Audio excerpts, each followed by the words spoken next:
আগামী জাতীয় সংসদ নির্বাচন সামনে রেখে দেশের রাজনৈতিক অঙ্গন ফের উত্তপ্ত। ভোটে অংশ নেওয়ার তেমন ইতিহাস না থাকা কয়েকটি দলও এবার নতুন রাজনৈতিক জোট গঠনের আলোচনায় ব্যস্ত। রাজনৈতিক পর্যবেক্ষকদের মতে এটি নির্বাচনের আগে সম্ভাব্য নতুন রাজনৈতিক গঠনের ইঙ্গিত দিচ্ছে। গত এক বছরের গণঅভ্যুত্থানের পর বিভিন্ন সময়ে রাজনৈতিক দলগুলোর মধ্যে বিরোধ, সমঝোতা ও যোগাযোগের নানা খবর শোনা গেছে।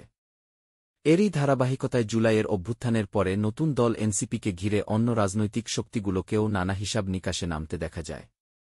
নির্বাচনের আগে নিজেদের অবস্থান শক্ত করতে এনসিপি আসন ভাগাভাগি, প্ল্যাটফর্ম ও জোট সব কিছুরই সুযোগ খুঁজছে।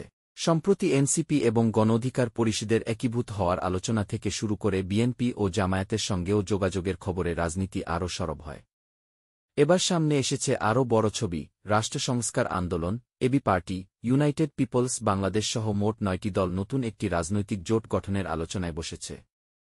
নভেম্বরের শুরুতেই এই দলগুলো যৌথ বৈঠকও করেছে। রাষ্ট্র সংস্কার আন্দোলনের সভাপতি হাসনাত কাইয়ুম জানিয়েছেন, এই জোট মূলত সেই সমস্ত দলকে নিয়ে গঠনের পরিকল্পনা করা হচ্ছে যারা বিএনপি, জামায়াতের বাইরে থেকে অভ্যুত্থানের আদর্শ বাস্তবায়ন করতে চায়। গণ অধিকার পরিষদের সভাপতি নুরুল হক নূরও জানিয়েছেন, বিভিন্ন সময়ে বেশ কয়েক দফা আলোচনা হয়েছে, তবে এখনও চূড়ান্ত সিদ্ধান্ত হয়নি। সিদ্ধান্ত হলেই জোটটি আনুষ্ঠানিকভাবে আত্মপ্রকাশ করবে।